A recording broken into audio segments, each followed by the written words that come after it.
All right, everyone. Welcome to our final seminar. It's the last one. So we're going to go around and everyone's going to say what their favorite moment was.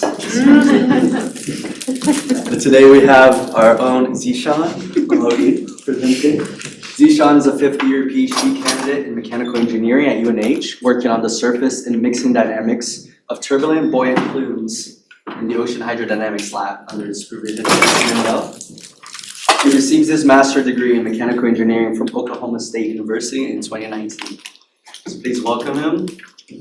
Our saving the best for last. All right, so thank you, Brianna. Thank you, everyone, for being here. So I'll be talking about what's behind the rhythms of free surface thermal signatures in this presentation. And to begin with, I will give a brief outline of what the presentation looks like. So in the first segment, basically has 4 segments. So in the first segment, I'll be setting the stage by motivating the need to study free surface thermal signatures, and then I'll move on to the relevant physics involved that is required to interpret the results, and then I'll describe the experimental setup.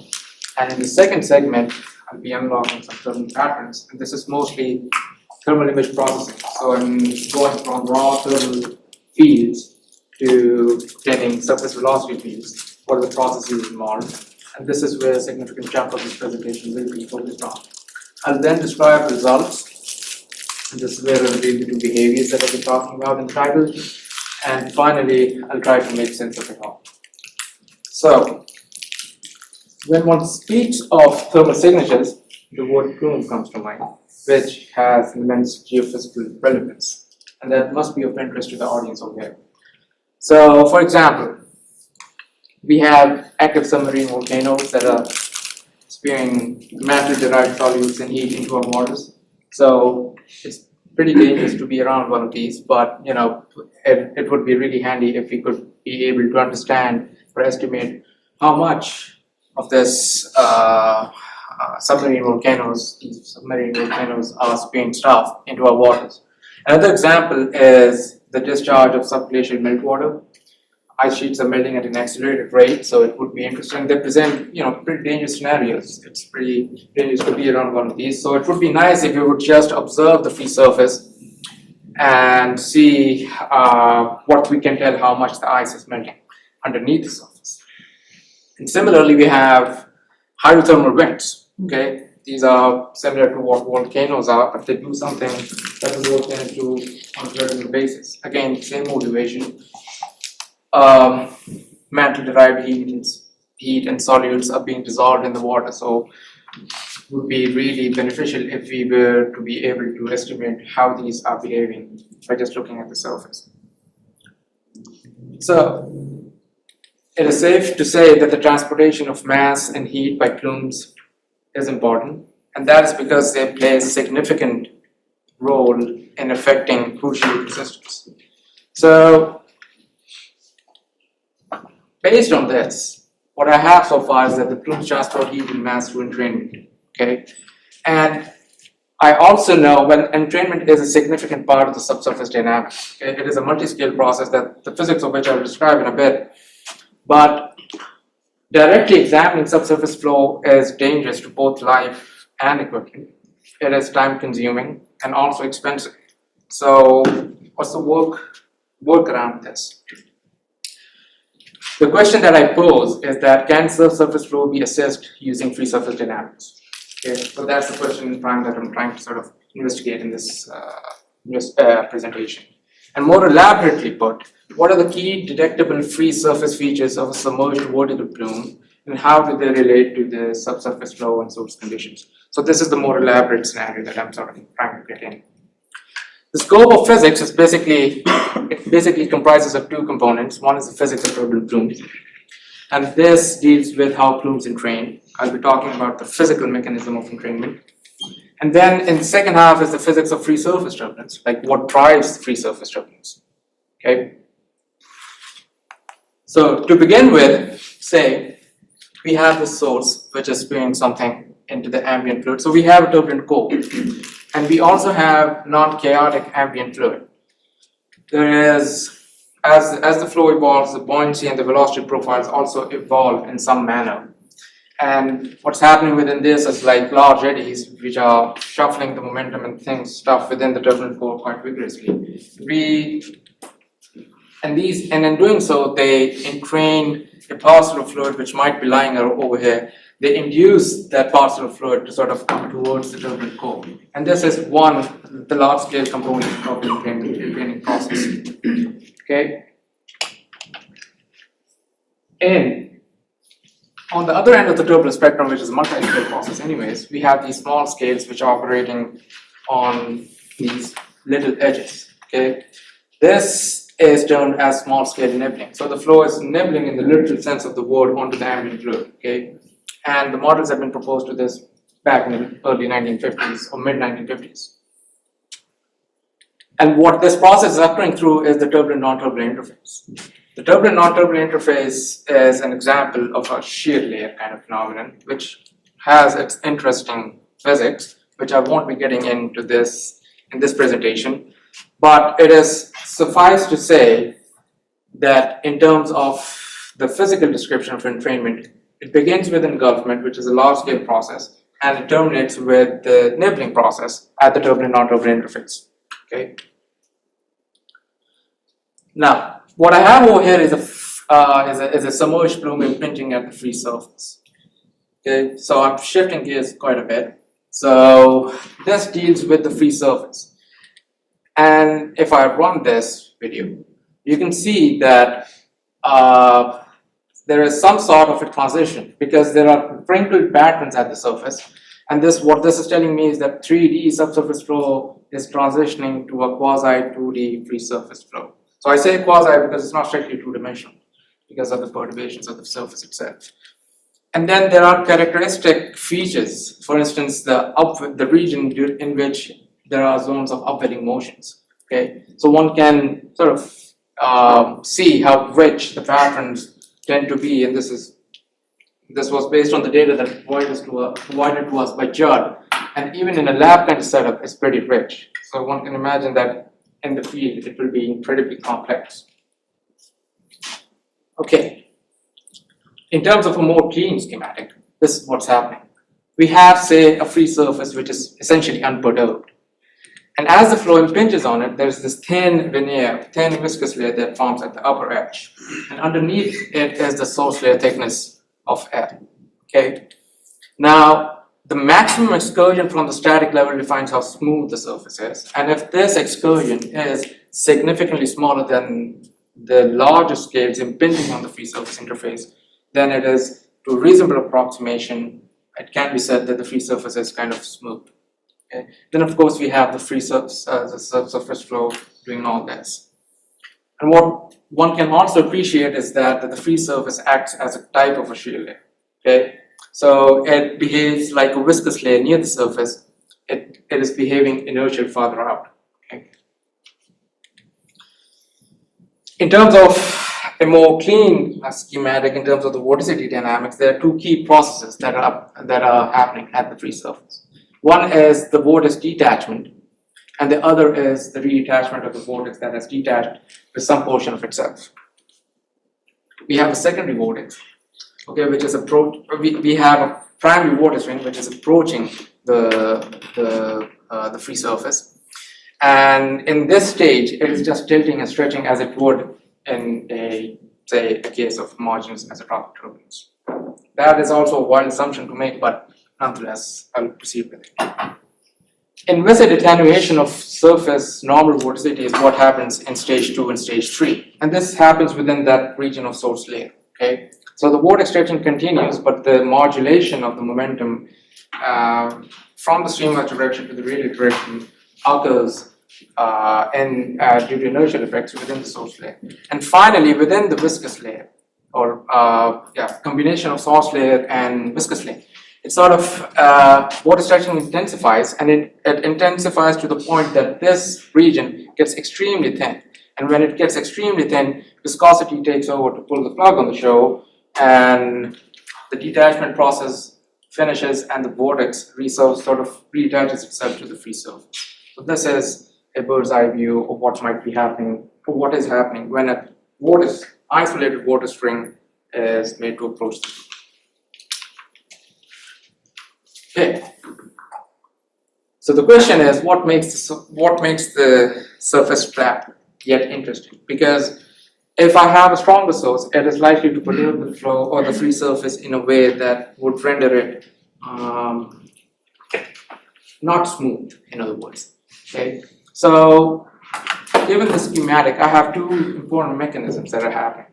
Okay. One is the stabilizing effects due to surface tension. Okay, and the other is the gravity, and both of these are quantified in terms of the Weber's number and the Froude number. But then, of course, the destabilizing mechanism is the inertia of the flow itself. So stronger the source, stronger the inertia, more rugged or more wild the surface would be in terms of its perturbation. And I'll further develop this in terms of this two-parameter space framework given to us by Prosheni authors back in 2000.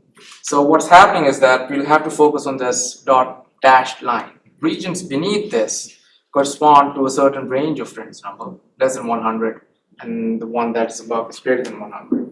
And the sweet spot that I'm trying to sort of work with is this region. Okay, so as long as I maintain myself within this region, I'm having a surface which is reasonably flat, yet exhibiting turbulent motions. Okay. And in terms of the Weisenberg description, Weber's number description and the Froude number description, the Weber's number and the Froude number could be related to the Rens number using this combination of powers. But this constant K naught is essentially a function of the type of flow itself. So for water, this will be fixed within a certain range of temperature, where this gamma is the surface tension, mu is the kinematic viscosity, g is the acceleration due to gravity, and rho is the density of the water. And if I have to work within this range, then this corresponds to this combination of Weber's numbers and Froude number. So what I'm trying to do is that this region corresponds to this region, this combination of Weber's number and Froude number, so long as I keep my surface flat and yet turbulent fringe. Okay. In terms of the experimental setup, what I have is a thermal imaging camera, which is and I have a experimental tank, which is 0.6 meters to a side, and then the plume, which is at a certain height, and I am letting the gravity drive the flow itself. In terms of the thermal camera specifications, it has a spatial resolution of 640 by 480 pixels with a frame rate per second of 30. It can go up to 60, but I've used that at 30. And then I have this experimental tank cube, which is a cube of 0.6 meters with a 1 inch thick glass. And then the 1.2 meter high is the head. And then I have this tubing, which is again plastic with an inner diameter of 0.25 inches. The portable heating coil to generate some temperature differences. And then I have a dispensing needle, which is 5 millimeters of inner diameter, okay, and then a portable thermometers to monitor the temperature. Now when I get the thermal images, this is what it looks like. So you can see that there are turbulent features, but the problem is that it is very noisy, okay, and one can appreciate that thermal features are present, but they're matched by high frequency noise and pixel level flicker. So how to deal with that? Because if I'm to continue with this data, then I'll be accumulating significant noise that is likely to impact my results and my interpretations. So the task, so to speak, is to clean the data. For this, what I do is that, of course, this requires filtering noise. So for this, what I do is that I take a pixel, I plot a time series to a Fourier transform. I plot a power spectral density function for the pixel intensities, okay? And what I can do is that I can identify that this tail over here, okay, is representing some sort of noise. Now, as to what region defines, what is my cutoff frequency, is that how is the slope changing? And if it starts changing, starts flattening out, the first point where it starts flattening out is my cutoff frequency. So I'm sort of being liberal in estimating my noise. but then it seems to work out fine, as I will show over the next couple of slides.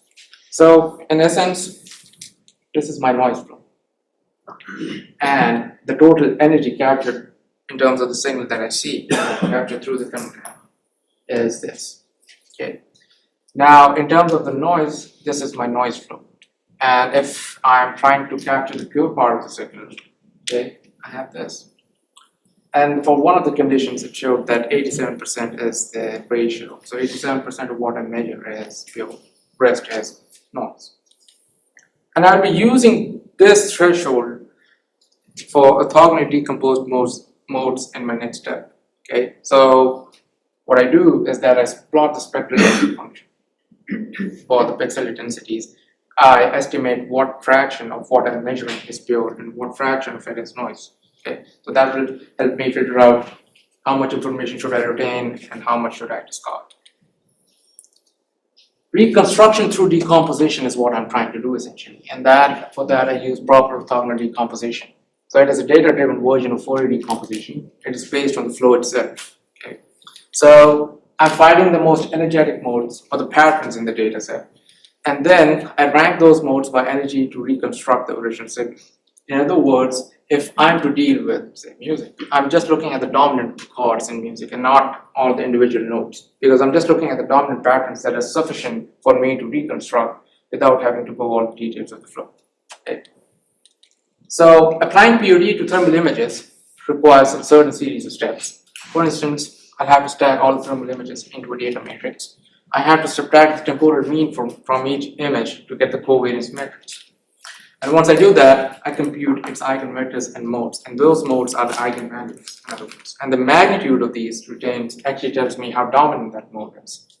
And then I retain only the modes that are required to capture cumulative energy corresponding to the previous part, where I determine what fraction of my signal is noise and what fraction of it is pure.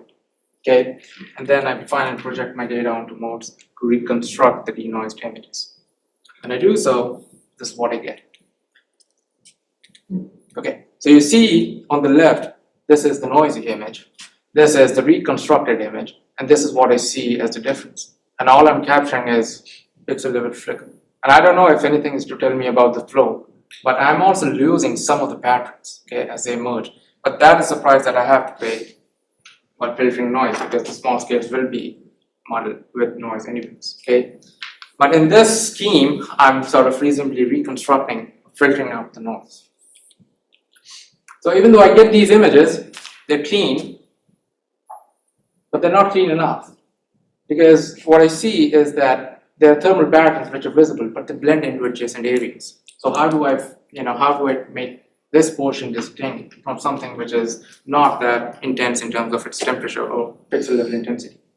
Okay. This requires edge detection and enhancement filters, so further processing of the thermal images. And for this, I start with an image like this. I do a total variation denoising, further getting rid of the noise or whatever that remains. And I do an image sharpening in combination with the Sobel filter. So I feed the information based on the Sobel filter to the image sharpening function in MATLAB. And I see what regions, how much do I enhance, and what radius do I have to enhance. When I do this, this is what I get.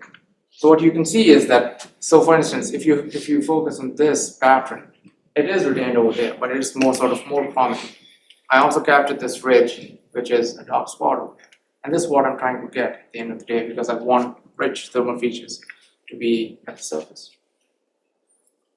Okay.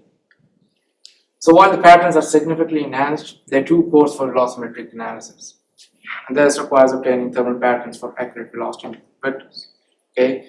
The ultimate objective is not only to have the thermal field, but also to see how these patterns are moving in real time so that I can get more information rather than just scalar values. Okay. I want to see how the velocity is and how it is sort of behaving. What information can I get out of it? All right. For this, I use PIV Lab, okay, and the image enhancement tools.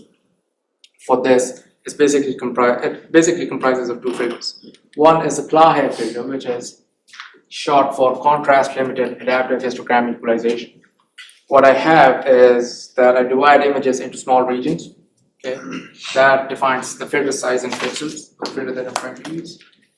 Each region is then contrast enhanced individually, and this contrast enhancement is limited by the clipping limit. And this is arbitrary in the sense that I have to put in some value to enhance those images, okay? And finally, if there is a need to interpolate so that I don't have any noise in my data, it does interpolation. And the other filter that there is the high pass filter, which is essentially suppressing landscape gradients. Okay. So this is the pattern that I have. And I need to go to that point where I have velocity fields. And this involves certain bit of steps, further steps. Okay. And this has to do with how confident I am in detecting the velocity vectors that I see. Okay, so the optimum velocity vector detection requires further tuning these filter sizes to maximize signal to noise ratio. Okay, so if I use those filters very aggressively, I get an image which looks somewhat like this, exactly like this. Okay. And what I'm doing in the PIV is that, the PIV basically works by correlating patterns between two consecutive images in a localized region. And it develops a correlation statistics based on that. And the peak that it detects is then used in determining what it gives some sort of a measure as to how confident it is in providing me with that particular velocity vector. Okay. So with this image, the correlation bit looks like somewhat like this. The correlation values are on the y-axis, and this is the pixel shift in the x or y direction. And I can see that even if this is my peak, yeah, it's just as good as the rest of the peaks. So my signal to noise ratio is very close to 1. And then if I'm to use, obviously this will give me some velocity vectors, but those won't be very reliable velocity vectors. So I have to sort of make sure that I get reliable data out of the thermal images. On the other end, if I use these filters too broadly, in the sense that if I use large filter sizes, I'm conditioning my thermal patterns over a much larger area, okay? And the problem with that is that I have these dark spots. So even though this pattern is being tracked in real time, what about these dark spots? Okay. And what it will eventually do is that it will interpolate between this region and this region to give me a velocity within this region. And that's again not based on how the flow is behaving, but based on how the statistics or how it should be based on the 2 points. And that's coarser resolution. I'm losing resolution in that sense. So I get a velocity peak somewhat like this. This is better than what I had before, but the problem with this is that the peak is very broad. I can't really identify what the noise is. Okay. And this brings me to another point, that I also have to account for the quality of the peak that is used in detecting a velocity vector at a particular point. Okay. So this again was with a high filter size of 200 pixels, and same for the high pass filter with a final direction window of 32 pixels. So I have to work block by block with each image or with each filter size. What I do see over here is a sweet spot in that sense. And I get a correlation matrix which looks somewhat like this. Okay. The point over here that I'm trying to make is that this is a well-defined peak, okay, and its quality, although it's not perfect or ideal, but it's much better than the one that I had previously. It is sharp, and it also has significant noise around it. So that gives me that the PIV lab algorithm is pretty confident that this velocity vector is actually the one that that's being detected at a certain point. Okay. Now, based on this is the image, and that's what I end up with. Okay. Now the problem is that I had to go block by block, and this generates this heat map, signal to noise ratio, which is normalized by the peak quality. And that tells me, so each and every pixel is not just a value. So it's basically the signal to noise ratio normalized by the peak quality for every single vector detected across the entire data set. So even this value has a significant, any value over here has a significant weightage in that sense. And this obviously gives me an optimal value of 13 pixels and 12 pixels for the two filter sizes. And this is the image that actually gets fed to the PIV lab algorithm to give me this velocity vector. What I have over here is a sequence of curve plots that can show how the velocity at a particular point is changing as more and more thermal patterns are sort of popping up at the surface. Looks cool though. So you can see that they're rippling in a way that, you know, when there's a boiling motion that comes up, the arrows get large, but then subsequently they tend to get tiny. Okay. So this is basically the velocity vector that I get. Okay. Anyways, moving ahead. It is not only sufficient to get the velocity vectors, because I've determined that, you know, there's some accuracy in what I'm trying to detect, but then what about the magnitude of those velocity vectors? Okay, the velocity vectors, and that is essentially the phenomenon of peak clocking. I can get any value for the velocity vectors, but are those flow driven, or is that just an artifact of the flow of the computation, of the PIV computation? And what I basically do is that I have my own velocity data. Okay?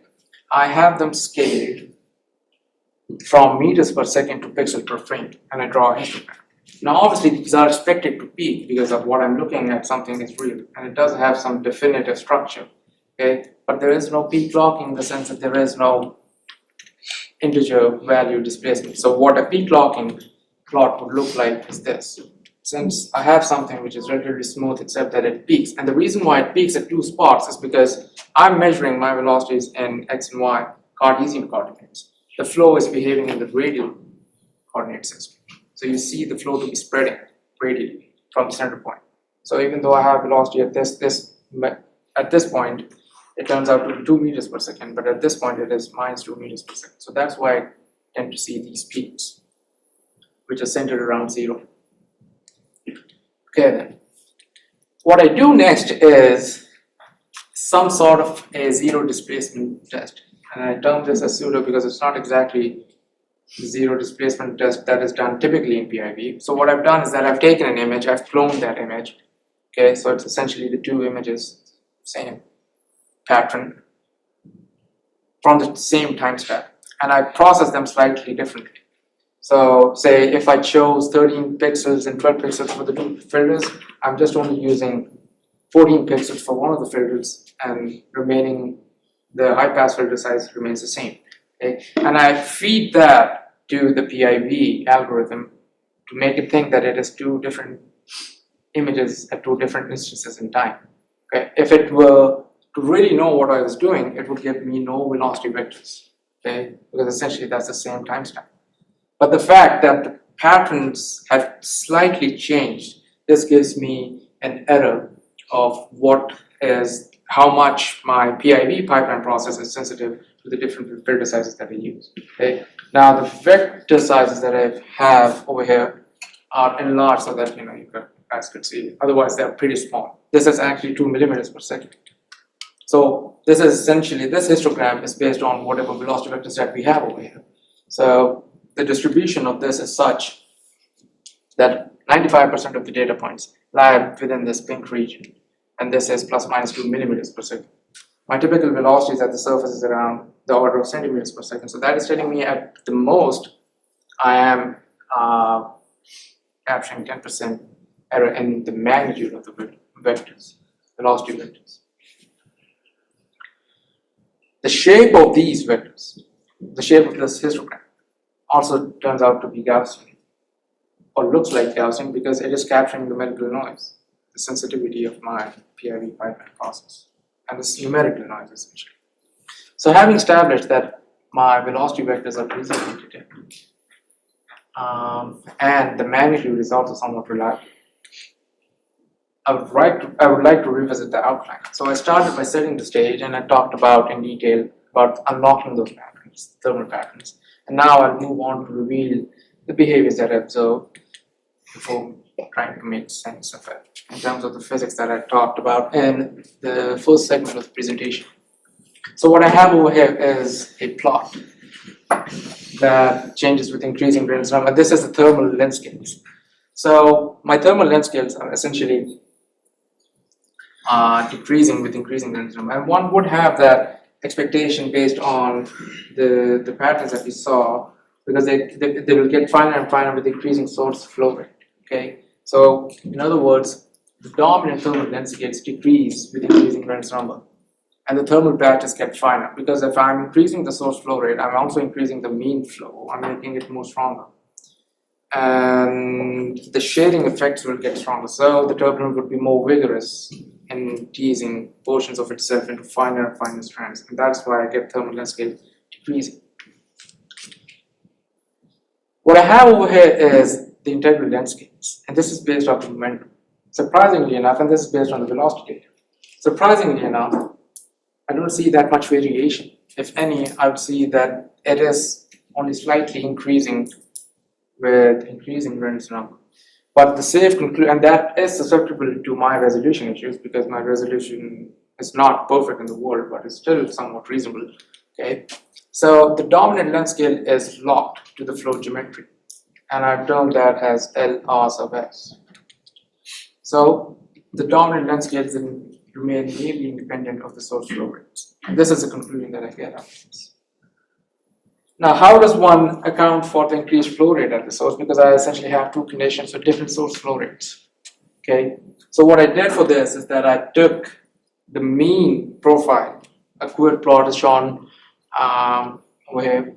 So I take the mean profile averaged over all the frames that I have at a certain Reynolds number, and I subtract that with the Reynolds number at the low Reynolds number, and what I get is this.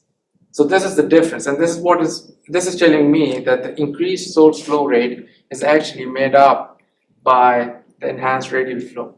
And what this diameter that I have over here is roughly the radius that corresponds to the integral length scales that I measured using my velocity correlations. Okay. So increased radial flow compensates for higher source flow rates with geometry log LR sub S. So that is the conclusion that I have. Now I will get back to the physics. I had the free service, and there's a lot going on, so I would like to spend some time on this schematic. Because some of the notations I've not introduced before, but I'll be using them in the analysis. I have delta sub Z nu and delta sub Z S.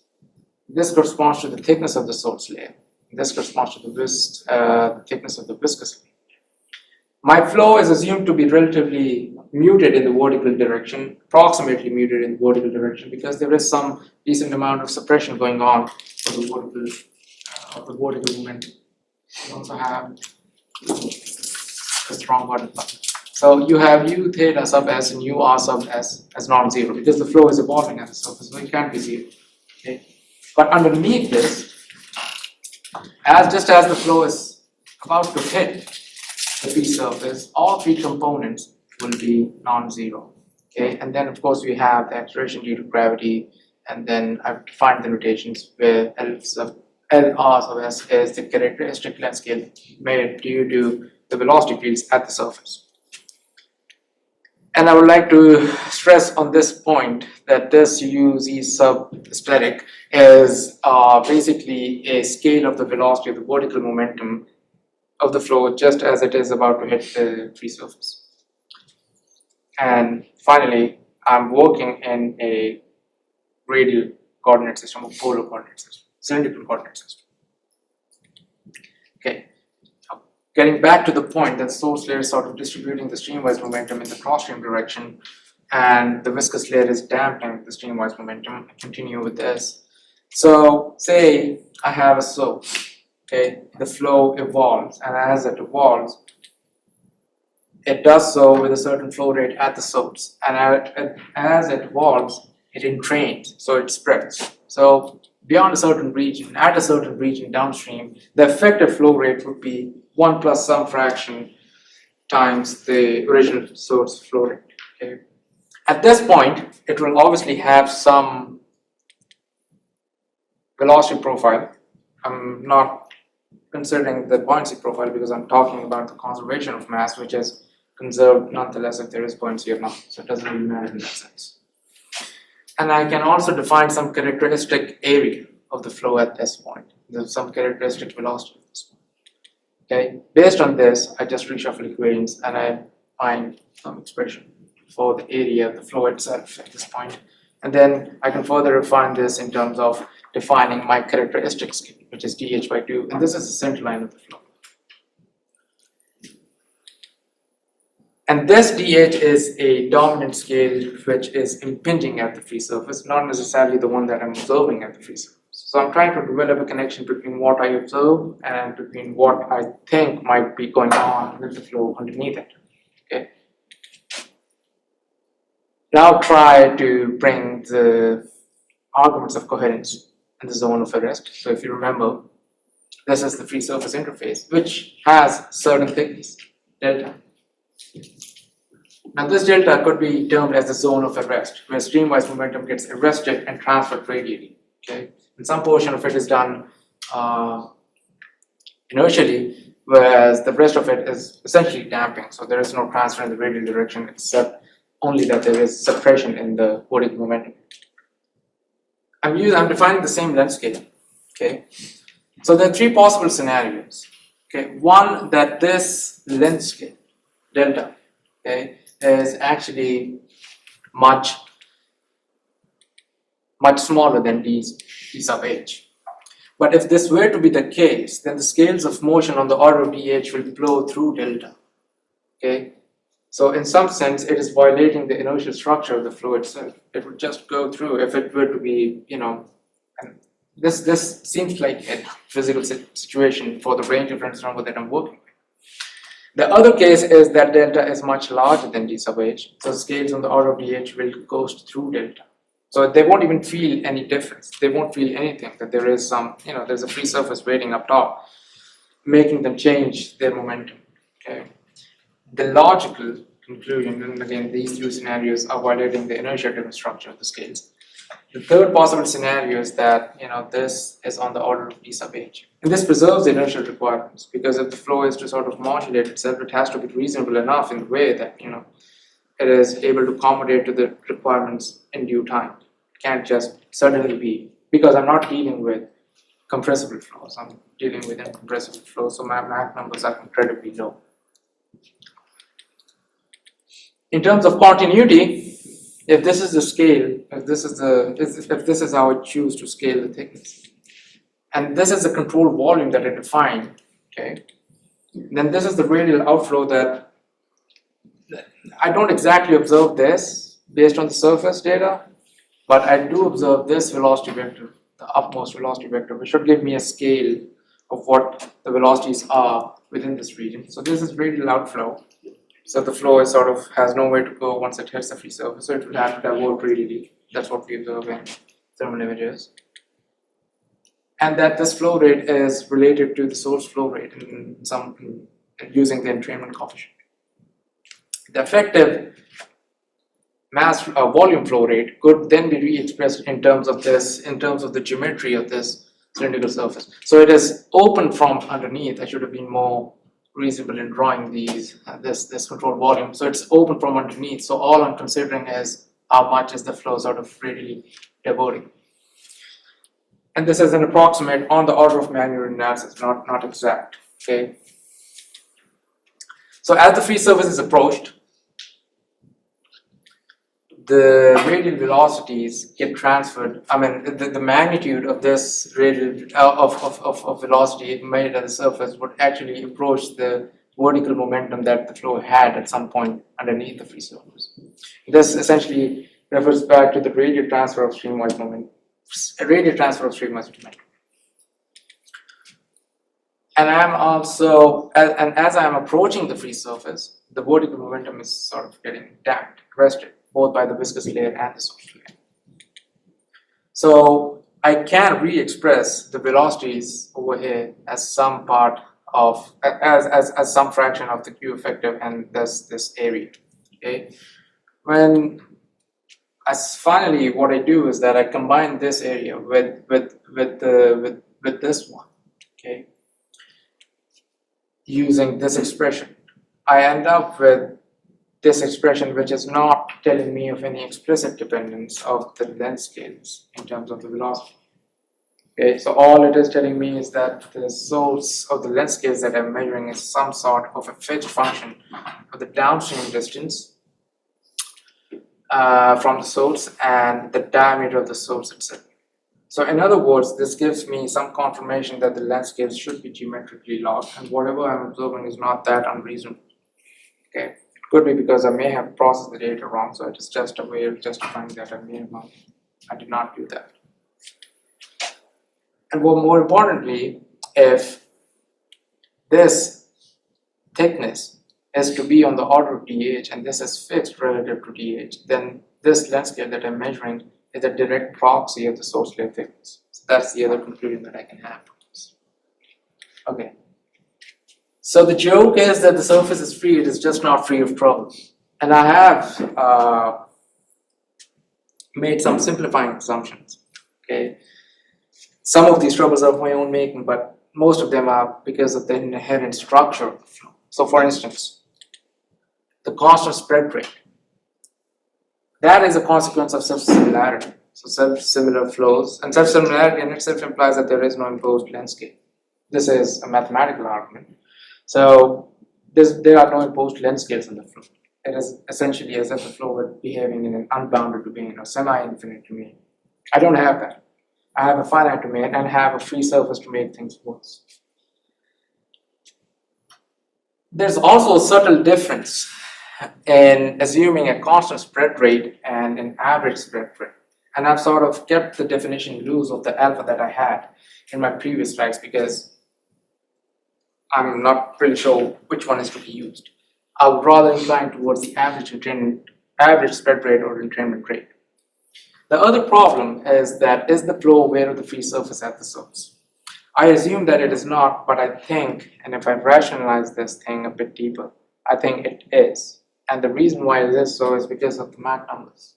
They're incredibly low. I have my velocities on the order of like centimeters per second. Speed of sound is 3 orders of magnitude larger than unity in water. So this Mach number is probably around, I don't know, 5 orders of magnitude smaller than unity. So as soon as the fluid parcel leaves the source, it becomes instantly aware of what lies ahead of it in this sense. I'm also assuming that the motions within the rest zone are isotropic. And that I think is very atypical of shear layers. Okay, they are incredibly inhomogeneous and anisotropic. But nonetheless, to keep my analysis simple and life easy, I've assumed that.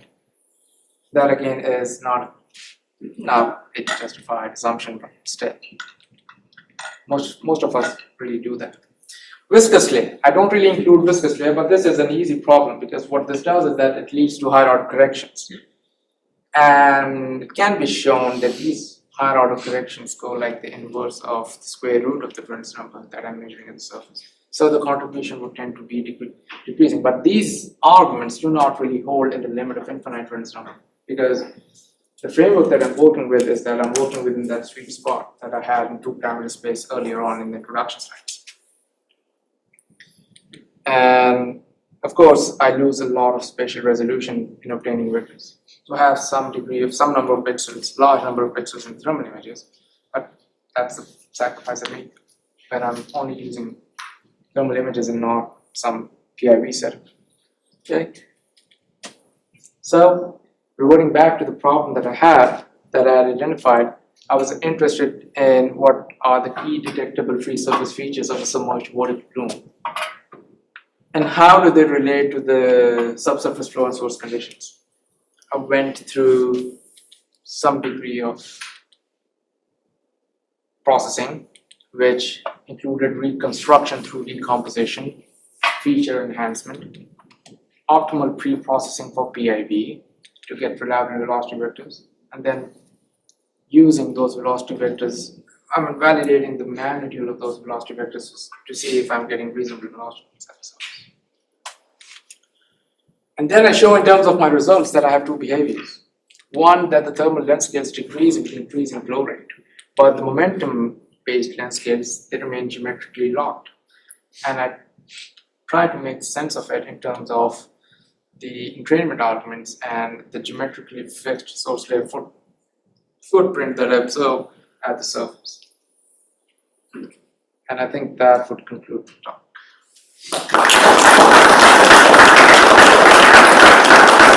Thank you very much. I think the question started. Oh, there's so many questions. Where do I start? So I'm surprised that you don't see a stronger dependence. At some point you mentioned you have a thermal Reynolds number. Is that like a Richardson number? Sorry? At some point you mentioned you had a thermal Reynolds number. No, I don't find any thermal Reynolds number.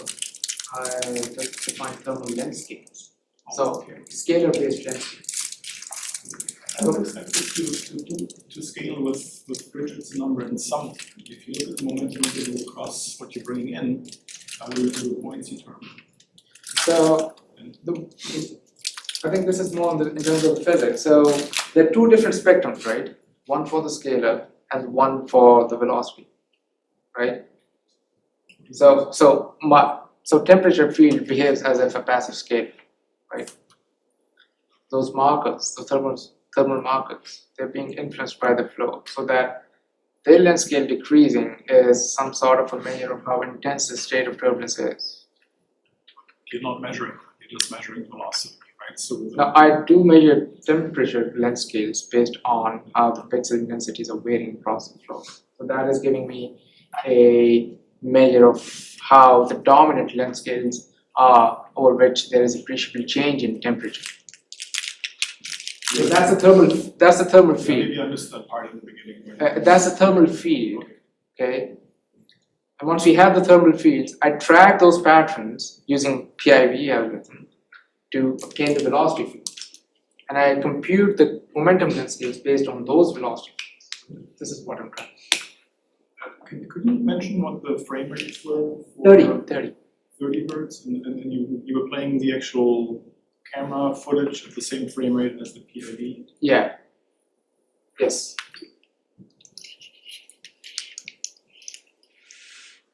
Quick question along with that. I'm not sure if you're familiar with thermal imaging, but is reducing that frame rate beneficial to the noise, or does it not really matter below the 30?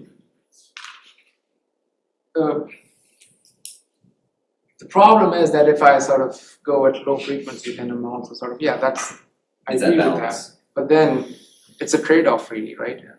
Because my scales of motion would be evolving at a much faster rate than just that. Right. And I would be missing those. So what do I do? Yeah. Okay, it's basically, yeah. I actually have a question relating to that. My hydrodynamics backgrounds are limited, but I have a question on the signal processing aspect of it. Can you go back to where you show your signal and your noise? That's actually gonna be long way back. Yeah, sorry.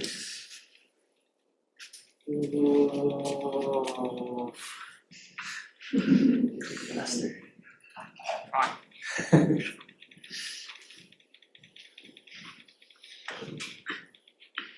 Actually a long way back. Can you end the Can you do it on the PowerPoint?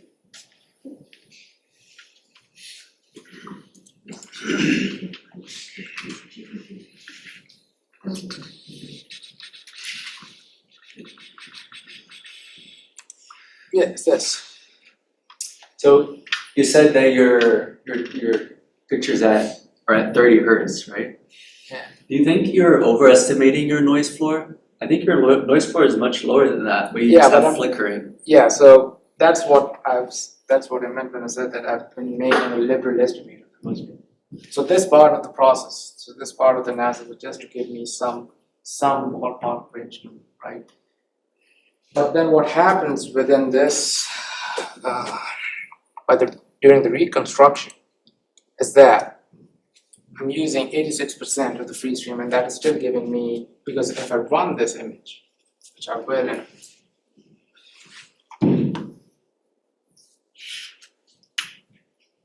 so you see, whatever this is, what I'm filtering out.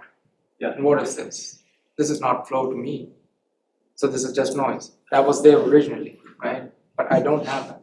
So you're doing like a compression on those eigenvectors. I'm just retaining those eigenmodes and then multiplying the corresponding eigenvectors to sort of reconstruct the flow or the thermal field that I have.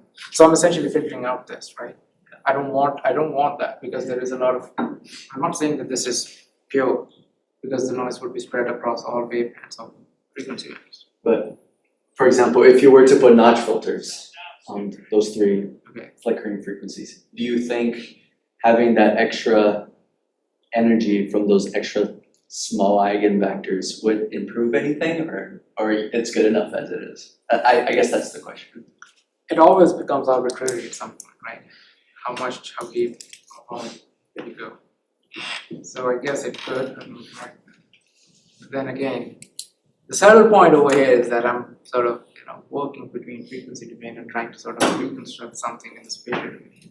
But I think that sort of is covered in the sense that the overall energy of the signal, may that be in the spatial domain or the time domain, is conserved because I'm essentially measuring the same flow. I'm not having anything extra. But yeah, there could be several different angles to this thing. I just chose this. Is your Clave filter size same at low Reynolds number and higher Reynolds number? But your thermal features are reducing in size or Because they're already reduced itself, right? So the thermal features, they're sensitive to how the Reynolds number is, right? So they might already be small enough that I don't need to have that aggressive a filter. It just so happens, so there's no method to this madness, it's just madness. You can just find a point and then, No, what the Clave filter could be doing is that it just suppresses if it is too large across a thin thermal feature. So Clave filter would do something that looks, if I'm using a very large Clave filter, so that is how this would look, right? These are big patches. So what do I do, or what do I make of the velocity field that is? Because there is flow moving away, I just chose to ignore that. If I'm using this, I'm interpolating data points between these. And that's not true. That's like missing out information. So I might get a reliable velocity vector under this. Does it have the same effect at both Reynolds number? Again, it depends on the thermal patterns that are that show up. I think it will.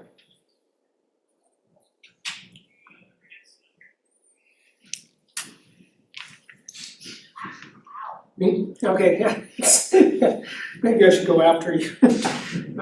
So the idea that the source recognizes, or the flow from the source recognizes that there's a free surface. Yeah. So the length scale between the source and the free surface, does that come into play? Like I can imagine a black smoker doesn't know that there's a free surface. So what I meant was like, in terms of the acoustics, the pressure waves are traveling at the speed of sound, right? So the flow is essentially incompressible. It's not a compressible flow. It's not like a patch of fluid does not know what's lying ahead of it because the flow is inherently at a very low Mach number.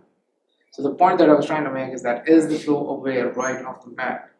Is there a free surface? Because if it were to be, then the flow velocities would be, then the free surface would have some sort of a stabilizing because it's not letting anything pass through it, right? As if it were to be in an, I don't know, in an ocean or something. Oh, it's still not because we still have a surface. But on paper, if we have an unbounded or semi-infinite domain, things would just continue. But free surface, I suspect, will have some sort of a stabilizing. I discussed this with Tracy, but I couldn't really think about. Thanks, yeah. So, I may have missed the part where you described how you use the thermal camp. It's a thermal camp, right? Yeah, thermal. But later on, it struck me that you're using PIV algorithms in a way that were not really designed to be used. I'm using PIV algorithms in a way. They were not designed to be used, right? So, and then you're validating that it works by looking at how well behaved the cross correlations are and things and all that. Did you do any validation with other methods to actually check that the velocity you're getting from this is the same like in kind of? No. So what I have for me is the detection because I'm systematically weighting my filter sizes, right? So when I'm changing my filter sizes, I'm changing the size of thermal patterns. So in other words, I'm changing the seeding density or the seeding particle in a conventional PIV, right? So if I use 2 coats of seeding particle, just move around and it won't give me any resolution about the velocity vectors within that point. But then if I'm fine tuning those thermal patterns in a way that they are significantly small, okay?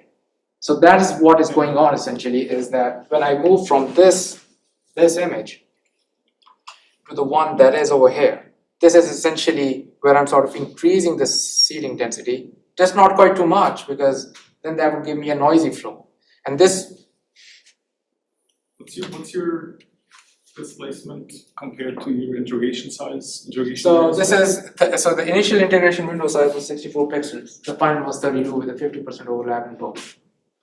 So displacement is 4 pixels and then the integration is 32. So the initial integration window is 64 pixels, the first pass, and then the second pass it's 32. So 50% overlap in either of those.